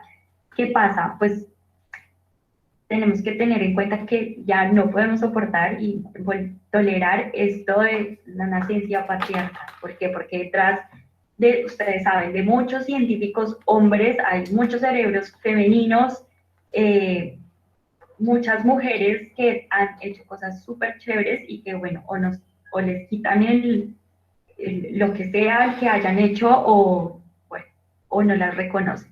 Resulta que él no fue el primero que habló de eso, entonces en China empezaron en el siglo X, desde el siglo X ya estas prácticas de inmunización se hacían, y esta señora, doña Mary, lo anunció en el siglo XVII, o sea, antes que este señor, que en Turquía se hacía este tipo de prácticas, pero como era mujer, pues no le pusieron cuidado, entonces todo bien. Fue hasta después que este señor dijo que era lo que pasaba, empezó a desarrollarse de verdad investigación sistemática para realmente erradicar la viruela, y pues ya es una enfermedad que ya está erradicada tanto así. Bien, ¿cómo funcionan entonces las vacunas del COVID? Lo que hacen es simular una infección. Entonces, para recordar cómo es esto de la inmunidad, esto a grandes rasgos, porque además de esto hay un montón de cosas que pasan en el cuerpo, pero esto es importante que lo recordemos, cómo es la respuesta inmune para los virus. Un virus ataca una célula, o bueno, la infecta, esta célula que queda infectada, aquí dice que el linfocito te la va a reconocer. Aquí, antes de eso, pasa algo, y es que hay una respuesta inmune innata que va a entrenar a estos linfocitos de allan ganglio para que ellos puedan salir después de un tiempo a reconocer esta célula infectada para producir citoquinas y decir, vamos amigos, vamos a hacer cosas y vamos a activar. Entonces, después que hay un montón de linfocitos, ya pueden atacar a estas células que están infectadas. Bueno, aquí dice fagocito, que porque pues va a recoger todo el desorden que hacen los linfocitos. Entonces, bien, ¿qué es lo que hacen las vacunas? Es simular, hacer un simulacro de una infección que se presente realmente la infección. Entonces, el virus del COVID entra, se une al receptor, suelta su material genético y luego, gracias a los ribosomas, pues hace las proteínas. Después de esto, entonces sale un nuevo virus que va a ser reconocido por las células dendríticas. Las células dendríticas van a activar allá en ganglios a linfocitos, usualmente linfocitos T citotóxicos, pero también tenemos que tener en cuenta que los citotóxicos son como los soldados, es decir, los CD8, y los linfocitos T, CD4 serían los generales, que son los que van a estar pendientes de que haya memoria, eso es importante. Igual con los linfocitos T CD8, sin embargo, CD8 es una respuesta más efectora que de memoria. Ahora bien, también entonces tenemos en cuenta los linfocitos B, que van a producir anticuerpos, y estos anticuerpos necesitamos que sí o sí sean bloqueantes. Igual hay muchos tipos de anticuerpos, o neutralizantes. Entonces los linfocitos T citotóxicos van a destruir las células infectadas y los linfocitos B van a crear anticuerpos que van a bloquear el ingreso del virus a nuevas células. ¿Cuánto se demora la respuesta primaria? Es decir, esta respuesta se demora de 7 a 10 días. Y después de eso, cuando hay un nuevo encontrón con el virus, ya no se demora días, sino horas. Entonces, es por eso que necesitamos hacer simulacro con vacunas para que cuando llegue el virus solamente sean algunas horas y no tengamos que hacer tanta vaina.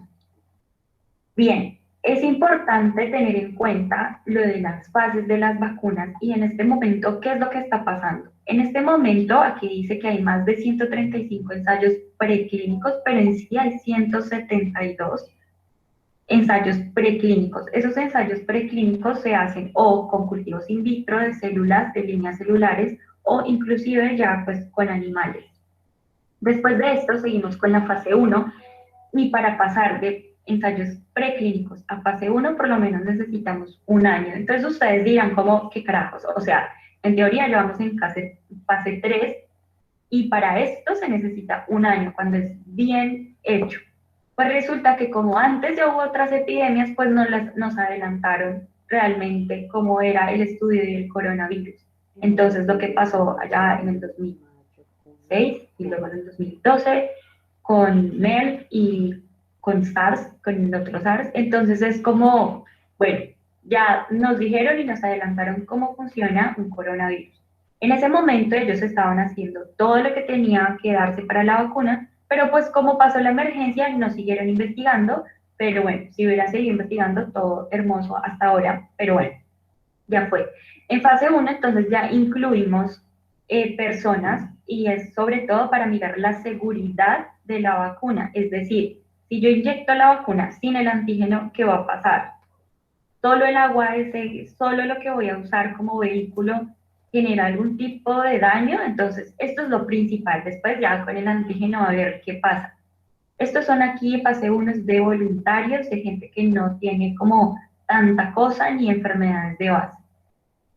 En fase 1 ya hay algunos también, aquí dice 15, realmente en este momento no sé cuántas hay. En fase 1 lo que sí es que hay 62 estudios en fase 1, 2, 3, o sea, están regaditos. Entonces, después de la fase 2, después de la fase 1, seguimos con la fase 2, que ahí es donde ya metemos unas nuevas poblaciones, y esas nuevas poblaciones ya tienen que ver, bueno, entonces sí, así dio en personas, entre comillas, normales, ¿qué pasa si metemos viejitos que tengan, pues, enfermedades de base? Ahí ya empezamos a mirar en fase 2, que también son con muchas más personas, y empezamos a mirar poblaciones. Aquí dice que está la de Moderna en esta fase, pero la de Moderna ya está en fase 3, entonces bueno, como para que vayan siguiendo qué es lo que está pasando. Y la fase 3 se requiere miles de personas. ¿Qué pasa? Todavía no hay miles de personas. Hasta ahora están en fase 3 algunas vacunas, como por ejemplo la de Moderna y la de Pfizer, que de hecho ya mostraron algunos indicios de cómo funcionan. Y bueno, después de la fase 3 seguimos con la fase 4, que es ya después de muchísimos años, que es cuando la distribución es masiva, cuando la mayoría de la población, de hecho toda la población está vacunada. Bien, aquí es donde ustedes tienen que tener en cuenta que su papel como científicos en esta parte es muy importante, ya sea para evaluar qué pasa con la inmunidad de las personas o para desarrollar en sí la vacuna o para sacar el material genético de tal o para, o sea, lo que sea, cualquiera de las fases o después o antes, ustedes como científicas es como muy importante que sepan que hay aquí un papel chévere. Bien, también cómo se pudo evolucionar rápido en esto de la vacuna, resulta que hay un modelo de ciencia colaborativa y abierta, y bueno, hace un año, yo no sé si ustedes recuerdan, que se podía mirar o saber cómo era la secuencia genética del virus en Italia, cómo era la de Colombia, cómo era la de Argentina y cómo era la de todos los lados, y de esta manera podíamos saber muchas cosas y mutaciones que tenían. En este momento están diciendo, hay una nueva cepa. No es una nueva cepa, es una mutación del virus, como el virus de la gripa. Que no vaya a funcionar la vacuna luego, sí hay que hacerle ajustes, solamente hay que hacerle ajustes y ya. Pero ya existe en sí, pues como una vacuna contra un coronavirus. Bien, ahora, es importante que también sepan que también hay mucha desinformación, muchas fake news, y esto es importantísimo que lo sepan porque todas estas fake news mueven poder político, social y económico y de todo. De hecho, una de las cadenas de WhatsApp, hablaba una chica por allá que estaba, yo la escuché, y fue como, inclusive hasta llegué a dudar, o sea, si nosotras que tenemos conocimiento de la biología llegamos a dudar de estas cosas, no sé qué puede pasar con las otras personas que no tienen base de nada. Entonces decía, ah, esto es un virus terrible, todo el mundo se está muriendo, esto tiene además cadenas de VIH y tiene también pedazos de malaria y tiene tuberculosis, esto es un monstruo, o sea, la vieja re loca al hacer ese audio de mierda, porque además, perdón la grosería, porque además, pues la gente se pone mal. Bien, siempre tenemos que evaluar y mirar qué es lo que está pasando, qué es lo que nos están diciendo, porque todo puede ser falso. Bien, importante que tengan en cuenta que en este momento a la vacuna se le está evaluando eficacia. Ya después de muchos años, después de la fase 4, se evalúa efectividad. Entonces, en este momento, eficaz. Se los digo también porque hay muchas publicaciones también muy locas. Entonces, por ejemplo, Pfizer en diciembre salió diciendo, ay, mi vacuna tiene una eficacia del 95%. Salió en una rueda de prensa. Después, o sea, minutos después, dice, Pfizer vende $5.6 millones en acciones el mismo día que la compañía publica un comunicado sobre la vacuna. O sea, imagínense. Después Moderna salió a decir con permiso, obvio no, la mía también tiene un tanto porcentaje de eficacia, y además de esto puede estar de 2 a 8 grados, no necesito que esté menos 70, y ahí puede estar durante un tiempo. Entonces fue como también, y todo esto fue en rueda de prensa, o sea, ni siquiera sacaron realmente el artículo científico diciendo eso. Pero bueno, en este momento ya sabemos que funciona, y en ese momento, cuando ellas en diciembre salieron a decir eso, las acciones de Netflix y Zoom caen con la efectividad de la vacuna, por ejemplo. Entonces, para que se den cuenta cómo funciona todo esto, que es un pedazo de mercado también por todo lado. Entonces, aquí dice efectividad, pero ya sabemos que es eficacia. Aquí están las que más conocemos, la de AstraZeneca, la de Pfizer, la de Moderna, la de Sputnik V, la de Johnson Johnson, que también la tiene Colombia. Está la conservación, el número de dosis. Para mí es importante que entre menos dosis mejor, porque las personas usualmente olvidan ponerse la segunda dosis, o sea, y menos pensar en un refuerzo, o sea, de ninguna manera. Entonces, bien, ¿qué tipo de vacuna, de vacunas hay? Entonces, aquí está nuestro amigo SARS-CoV-2, que a partir de su cuerpito, entonces vamos a sacar vacunas, a partir de RNA o a partir de proteínas o a partir de lo que sea. Entonces, ¿qué clases de vacunas hay en este momento en ensayos preclínicos y clínicos? A partir de virus, que serían virus atenuados o inactivados, que ya lo vimos anteriormente, a partir de otros virus donde encontramos virus replicativos y no replicativos, es decir, usamos otros virus y les metemos el material genético del SARS-CoV. Después, a partir de material genético, usamos el material genético del virus, ya sea ARN o ADN, y otras que serían las proteínas, que serían las subunidades o partículas similares a los del virus. Entonces, a partir del virus, inyectamos la vacuna. En el caso del virus atenuado, este virus, como es un virus vivo, va a entrar, va a hacer el ciclo. Lo que pasa es que como está atenuado, pues no se desarrolla la infección. Salen los nuevos viriones que van a ser reconocidos por la dendrítica y ya tenemos respuesta inmune. ¿Qué ventaja tiene? Que simula la respuesta inmune del cuerpo, que hace una respuesta inmune fuerte y chévere. ¿Qué tiene de malo? Que no es para todo el mundo porque la respuesta inmune es muy fuerte, y segundo, es muy cara de hacer. Ahora, segundo, los virus inactivos. La inyecta y de una vez, como es un virus muerto y súper inactivado, pues no va a hacer todo el ciclo viral, sino que va a ser reconocido por la dendrítica y ya tenemos respuesta inmune. Bien, luego seguimos con los que usamos otros tipos de virus. Entonces están los replicativos y los no replicativos. En los replicativos tenemos entonces otro virus ahí, metemos genes de la espícula, en este caso del coronavirus, pero además usamos genes virales para garantizar que haya una expresión de verdad de proteínas, ¿sí? Y además se usan los no replicativos, por ejemplo el adenovirus. ¿Qué ventajas tiene? Bueno, los no replicativos, pues como les mencionaba, aquí hay genes que garantizan que haya una expresión. En este caso hay genes virales desactivados y solamente están los genes de la espícula del coronavirus. En este caso de los replicativos se estuvo estudiando en la epidemia del MERS, pero quedó ahí en papeles y no hay como estudios chéveres. En cuanto al adenovirus, ya se está usando el adenovirus como vehículo en terapia génica para algunas enfermedades genéticas, entonces pues por eso le tienen fe. ¿Qué tiene de malo? Pues que es experimental. ¿Quién está usando este tipo de tecnología? Venga, que se me olvidó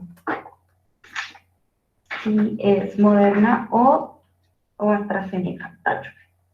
Es AstraZeneca. Entonces, la que está usando la de adenovirus es la de Oxford, o la que también se conoce como AstraZeneca. Bien, después de esto, entonces miramos cómo actúa. Cuando son de los virus que son replicativos, entonces entra el virus, hace su ciclo normal, obviamente no va a infectar porque ahí está modificado genéticamente, y ya va a salir la espícula, que es lo que necesitamos localizar, la dendrítica lo va a reconocer. Por el otro lado, entonces inyectamos, y cuando es adenovirus no hace toda esta vuelta, sino que de una vez va a ser reconocido por la célula dendrítica. Bien. Ahora, en cuanto a las vacunas que son de ARN o DNA, las de ARN están envueltas por una membrana lipídica y aquí adentro tienen los genes de la espícula del coronavirus. ¿Qué va a pasar? Ese RNA va a entrar a la célula gracias a esta membrana lipídica, va a ser muy fácil, va a quedar en citoplasma y ahí va a ser la traducción de proteínas y listo. En el caso del DNA, aquí se usa por medio de plásmido, o sea, es DNA circular, que se va a introducir en la célula por medio de una técnica que se llama electroporación, que es abrirle unos huecos a la membrana y así metemos el DNA. Ese DNA va a ir al núcleo y el núcleo va a usar la maquinaria de la célula para convertirse en ARN mensajero y a partir de ahí usa la maquinaria de la célula en el citoplasma para producir proteínas. Bien, entonces, dentro de los RNA, pues son fáciles, es rápido de hacer. Lo malo es que es experimental, sería como de las nuevas vacunas experimentales de RNA. ¿Quién las usa? Pfizer y Moderna. En cuanto a las de DNA, también son fáciles de hacer, la cosa es que necesitan más tecnología, que es el del electroporado. ¿Y quién está usando esta vacuna? O bueno, ¿quién la está haciendo? Johnson & Johnson, que es la que adquirió también el gobierno colombiano. En el caso de cómo actúa, entonces se inyecta la vacuna. En el caso de cómo es ARN, que está envuelto por una membrana, entra, luego usa los ribosomas, salen las proteínas que van a ser reconocidas por la dendrítica. En el caso del ADN, lo metemos gracias a la electroporación.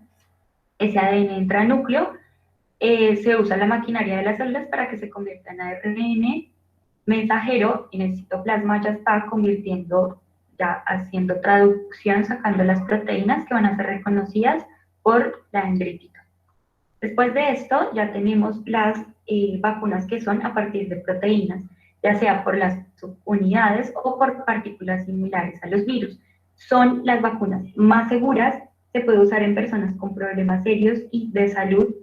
¿Qué pasa? Que son muy caras y aparte de esto se demoran muchísimo los estudios. Entonces, pues, por esa razón, ahorita no vemos ni sombrita de lo que son vacunas a base de proteínas. Igual, de todas maneras, ya están haciéndolo, o sea, experimentando, ya están en ensayo.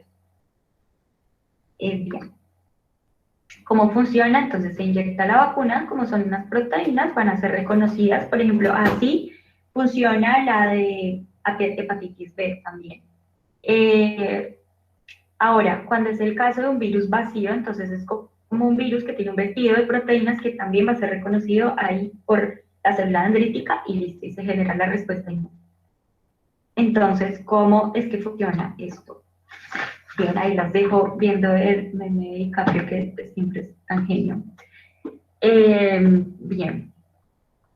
Entonces, a partir de aquí es importante ver qué es lo que está pasando, qué es lo que está ocurriendo también a nivel como de qué compramos, cuál es la que tiene Colombia, a base de qué pasa en Latinoamérica, por qué no nos han vacunado, qué está ocurriendo, ¿sí? Necesitamos saber no solamente que el COVID es producido por un SARS-CoV-2 y que la inmunopatología y nos quedamos ahí, no. Tenemos que saber qué más está ocurriendo en el país, en la sociedad, en el mundo. Entonces, a partir de esto saco esta cosa que dijo una señora que se llama Patricia Navidad. La señora dijo, las vacunas contra el COVID-19 son experimentales de ARN mensajero. Sí, eso es verdad. Con nanotecnología, puede que sí, porque se están usando algunas membranas lipídicas, o de hecho se están usando membranas lipídicas para encerrar el ARN. Después dice puntos cuánticos, qué jodas es, o sea, es virología, amiga. Y la enzima luciferasa. La enzima luciferasa se usa más como gen reportero y nos permite saber si se está replicando o no lo que estamos poniendo. Ya lo van a ver mejor ustedes en biología molecular. Es decir, es un control solamente, es como una pendejada. Ahora dice, nos modificarán genéticamente ADN e iniciaremos de manera oficial la era del transhumanismo. O sea, lo que nos están inyectando es RNA mensajero que no va al núcleo y menos se va a meter dentro de nuestro ADN. Cuando nos meten ADN es un plásmido y lo que va a hacer es usar la maquinaria de nuestra célula para convertirse en RNA mensajero. O sea, no hay manera de que ese plásmido, que de hecho está circular, se pueda meter en nuestro DNA. Y esto de que nos modifiquen genéticamente eso, o sea, no se puede, es falso. Bueno, barrabasadas de la gente.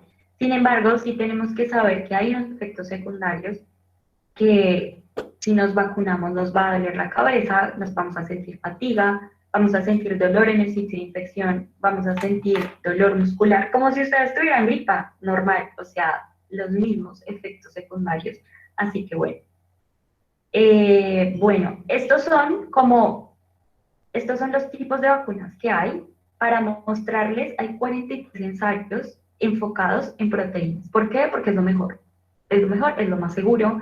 Sin embargo, pues no hay que echarle tierrita a las de ADN y ARN, son nuevas, y por esa razón, pues, merece la pena también como la experimentación, y no solamente eso, sino que el hecho que sean ARN y ADN hace que las vacunas, o tengamos vacunas de una manera más rápida, más sencilla, mientras realmente los que están sacando vacunas con proteínas, pues hacen su labor. Pero, bueno, es para mostrarles que en ensayo preclínico hay 43. De esos 43 hay uno solo en fase 1-2 de esas proteínas. En cambio, con las de ADN y las de ARN, ya Pfizer, que dice acá fase 1-2, de hecho ya está en fase 3, y Moderna están ya. Y también en fase 3 está Sputnik V. Bien, entonces, Colombia que compró la de Pfizer, que se refrigera, bueno, se conserva a -70, y la de Oxford se refrigera, ahí sí, de 2 a 8 grados. Entonces, ahí nos tenemos que dar cuenta. En Colombia, ¿quién tiene estos mega congeladores a -70? El congelador de nuestra casa es hasta -20, ¿sí? Entonces, ¿quién tiene a -70? Pues las ciudades más grandes, pues Bogotá, Medellín, Cali, Cartagena. Y si nos vamos al Chocó y a los pueblos, ¿qué va a pasar? Pues asumo yo que llevarán la de Oxford, o sea, serán muy canallas y no, que es más fácil de mantener. Entonces, después de esto, bueno, y después ya compraron la de Johnson & Johnson, que olvidé poner lo de su conservación. Después de que vieron que ya listo, estamos repartiendo todas las vacunas, salieron a decir como, uy, nos estamos quedando sin abasto, entonces vamos a tener que atrasar o aplazar un poco la segunda dosis. ¿Qué pasa si ustedes aplazan la segunda dosis? Pues nada, la segunda dosis está a los 28 días, pero pues imposible, o sea, tenemos un poco más, tenemos una ventana más grande, así que no pasa nada si la atrasan. Bueno, si pasa un año, pues cagada, o sea, no, nada. Entonces aquí dice, el gobierno de Colombia expidió una resolución en la que informa que destinará 281 millones de pesos para la compra de vacunas contra el COVID-19 AstraZeneca, es decir, la de Oxford, que sería esta. Después entonces salió diciendo que había adquirido 9 millones de vacunas de Johnson & Johnson, que no tiene tanta, bueno, que no es tan buena como las otras, pero que, bueno, hay que ponerle fe, y sobre todo porque es una sola dosis, que es algo que me llamó la atención. Y después de esto dijeron como, ¿sabes qué? Combinemos. O sea, ustedes de AstraZeneca, Oxford, ¿por qué no combinamos con ustedes, Rusia, y ponemos en la primera dosis la de AstraZeneca y en la segunda dosis la de Sputnik V? Bien. Listo, chicos. Entonces, pues como no tenemos más tiempo, no sé si tengan alguna duda. Digamos que están como los conceptos más básicos y como digamos, como los puntos más importantes sobre el COVID-19, que además es una pandemia que nos ha afectado y ha cambiado obviamente todo el ritmo que llevamos, y también tiene una connotación política y económica. Entonces, no sé si tengan alguna duda.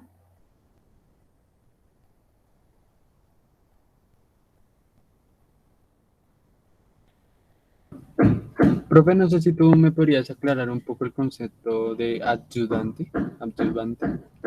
Adyuvante es una sustancia, ¿sí? Que digamos que por los compuestos que tienen, lo que va a hacer es que, digamos, solita, si yo lo inyecto, activa la respuesta inmune, ¿sí? Es como si, digamos, yo te voy a presentar, ¿sí? Yo te voy a presentar a alguien, ¿sí? O sea, es más fácil que yo te presente a alguien, porque, digamos, digamos que es una forma como de llamar la atención de la persona que te voy a presentar, ¿sí? A que tú vayas solito. Entonces, digamos, hay algo de trabajo, una recomendación, entonces es más fácil que yo te lleve y te presente, ¿sí? Porque pues vas a causar más, como más impacto a que tú fueras solito. Entonces, eso es el adyuvante. El adyuvante lo que va a hacer es que ayudarle a la vacuna a que genere una mejor respuesta inmune. Entonces, el problema que ha visto es con esos adyuvantes. Esa es como la función. ¿Sí? ¿Sí te quedó claro? Señora. Listo. Bueno, entonces les acabo de enviar el link de la autoevaluación. Por favor, llénenla, porque recuerden que no la voy a enviar por correo electrónico y es el 5% de la nota. Entonces, chicos, pues si no tienen ninguna otra duda, entonces recuerden que tienen hasta el lunes para subir en el link que les dejé en el fichero del Drive, subir en el Drive el taller por grupos de vacunas, el taller de vacunas. ¿Listo, chicos? Entonces, si no tienen ninguna otra duda, entonces nos vemos de hoy en 8. Y bueno, cualquier duda me escriben por correo.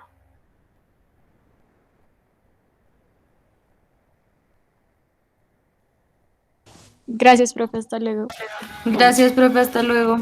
Hasta luego, profe, gracias.